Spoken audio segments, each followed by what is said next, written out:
क्या आप भी ग्रेजुएशन पास 50,000 और स्कॉलरशिप 2025 या मुख्यमंत्री कन्या उत्थान योजना के लिए आवेदन कर चुके हैं और अभी भी आपने स्टेटस को लेकर कंफ्यूज हैं? तो ये वीडियो आपके लिए बहुत ही ज़रूरी है, क्योंकि आज मैं आपको ऑफिशियली नोटिस के अनुसार बताने वाला हूँ पेंडिंग, वेरीफाई, फाइनलाइज और पेमेंट स्टेटस का असली मतलब क्या होता है। आगे आपको क्या करना चाहिए। अभिनव इन्फो में आपका स्वागत है। मेरा नाम है अभिनव सिंह। चलिए शुरू करते हैं। चलिए हम इस वीडियो में देख लेते हैं योजना का परिचय। सबसे पहले बात करते हैं योजना के बारे में। बिहार सरकार की तरफ से मुख्यमंत्री कन्या उत्थान योजना 2025 के तहत 50,000 रुपये की राशि दी जाती है। इसका फ़ायदा उन छात्राओं को मिलता है जिन्हें ग्रेजुएशन पास कर लिया है। ऑनलाइन आवेदन करने की अंतिम तिथि अब समाप्त हो चुकी है और रजिस्ट्रेशन पोर्टल भी बंद कर दिया गया है, लेकिन जिन छात्राओं ने आवेदन कर दिया है उन्हें लगातार अपना स्टेटस चेक करना चाहिए। चलिए हम देख लेते हैं सेकेंड स्टेप में स्टेटस का मतलब समझिए।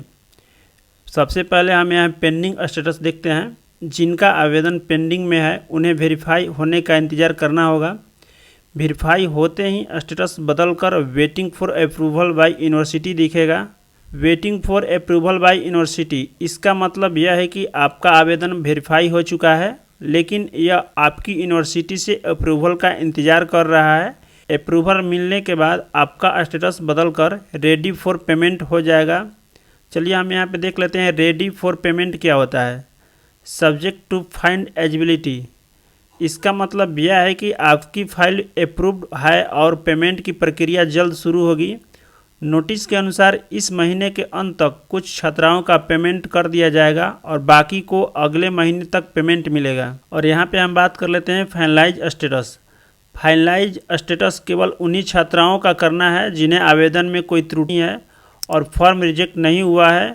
अगर आपका फॉर्म पेंडिंग है और आपने गलती से फाइनलाइज कर दिया है तो आपका फॉर्म फिर से पेंडिंग हो सकता है और रीवेरीफाई करना पड़ेगा। जिन छात्राओं का कुछ इस प्रकार का मैसेज आया है वो लोग घबराए नहीं। वो लोग अपना एप्लीकेशन स्टेटस चेक करवा कर सबसे पहले यहाँ आपको चले जाना है मेधा छात्रवृत्ति पोर्टल पे। और पोर्टल पे जाने के बाद आप लोग यहाँ पे देख सकते हैं होम, और होम के बाद स्टूडेंट, और स्टूडेंट के बाद आप लोग यहाँ पे चले जाना है नीचे में, यानी फाइनलाइज एप्लीकेशन।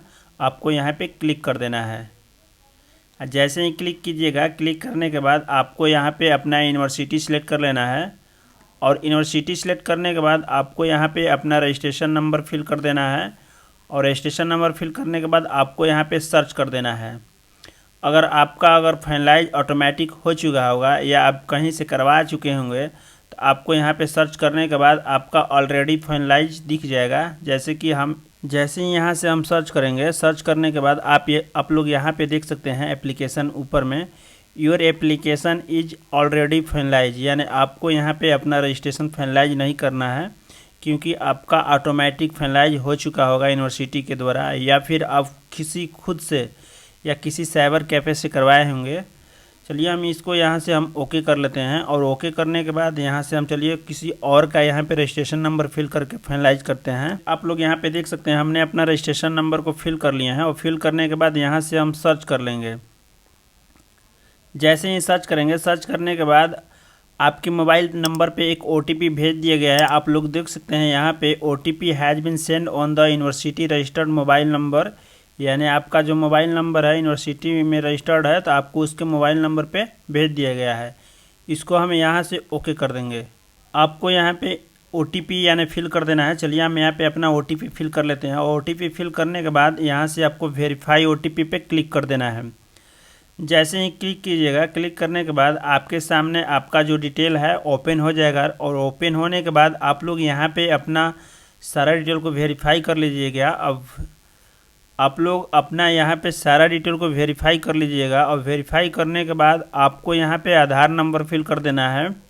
और आधार नंबर फिल कर देने के बाद आपको यहाँ पे चेक बॉक्स को यहाँ पे टिक कर देना है। और टिक करने के बाद वैलिडेट एंड प्रीव्यू वाले ऑप्शन पे क्लिक कर देना है। आधार नंबर फिल करने के बाद आपको यहाँ पे चेक बॉक्स को यहाँ पे टिक कर देना है। और टिक करने के बाद यहाँ पे वैलिडेट एंड प्रीव्यू वाले ऑप्शन पे हम यहाँ पे क्लिक करेंगे। और जैसे ही क्लिक करेंगे, क्लिक करने के बाद आपके सामने कुछ इस प्रकार का पोर्टल ओपन हो जाएगा। आपको यहाँ पे नीचे देख सकते हैं upload document should be original. आपको यहाँ पे अपना ओरिजिनल डॉक्यूमेंट को अपलोड कर देना है। जैसे में यहाँ आपको रेसिडेंस सर्टिफिकेट यानी आपको यहाँ पे निवास प्रमाण पत्र संख्या फिल कर देना है, और फिल करने के बाद इशू रेसिडेंट सर्टिफिकेट डेट, यहाँ आपको जो निवास पत्र जारी हुआ है वो आपको यहाँ पे डेट फिल कर देना है।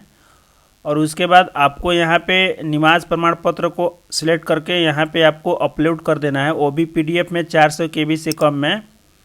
और उसके बाद आपको यहाँ पे upload graduation final year marksheet, यानी आपको यहाँ पे सेमेस्टर 3 का मार्कशीट अपलोड कर देना है। और अपलोड करने के बाद आपको यहाँ पे कैप्चा कोड को फिलअप कर देना है, और फिलअप करने के बाद फाइनलाइज एंड सेव वाले ऑप्शन पे क्लिक कर देना है। और यहाँ पे नीचे में हमने अपना मार्कशीट को भी सिलेक्ट करके अपलोड कर लिया है। अपलोड करने के बाद यहाँ पे कैप्चा कोड को भी फिलअप कर लिए हैं, और फिलअप करने के बाद यहाँ से हम फाइनलाइज एंड सेव वाले ऑप्शन पे क्लिक करेंगे। आपने देखा कि कैसे हमने अपना फॉर्म को फाइनल सबमिट किए हैं। आशा करते हैं कि आप भी इसी प्रकार अपना फॉर्म को स्टेप बाय स्टेप फिल करके सबमिट कीजिएगा। चलिए हम यहाँ पे देख लेते हैं ऑफिशियल इम्पोर्टेंट नोटिस। अब जानते हैं दूसरे ऑफिशियल नोटिस में क्या कहा गया है। कुछ छात्राओं को मोबाइल पर संदेश मिल रहा है कि कृपया फाइनलाइज पोर्टल पर इस समय तकनीकी कार्य चल रहा है, यानी बैकअप अपडेट किया जा रहा है। अगली सूचना आने तक प्रतीक्षा करने की सलाह दी गई है।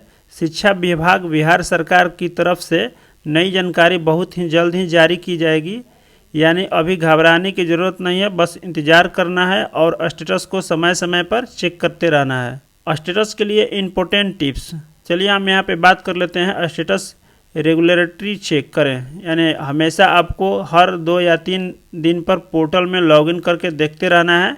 और दूसरा में यहाँ पे हम बता देते हैं कोई गलती दिखे तो तुरंत सुधारें, यानी रजिस्ट्रेशन नंबर से लॉगिन करके एरर करेक्ट कर सकते हैं। फाइनलाइज में जल्दबाजी न करें, पेंडिंग रहने पर फाइनलाइज न करें। धोखाधड़ी से बचें, किसी एजेंट या फर्जी वेबसाइट पर भरोसा न करें, सिर्फ ऑफिशियल पोर्टल का इस्तेमाल करें। पेमेंट डिले नॉर्मल है, यानी नोटिस के अनुसार सभी को पेमेंट अगले 1 या 2 महीने में मिल जाएगा। तो दोस्तों उम्मीद है कि अब आपकी पूरी तरह समझ में आ गया होगा कि pending, verify, finalize, ready for payment status का मतलब क्या है, आपको अभी क्या एक्शन लेना है और किन मैसेज को लेकर कंफ्यूज नहीं होना है।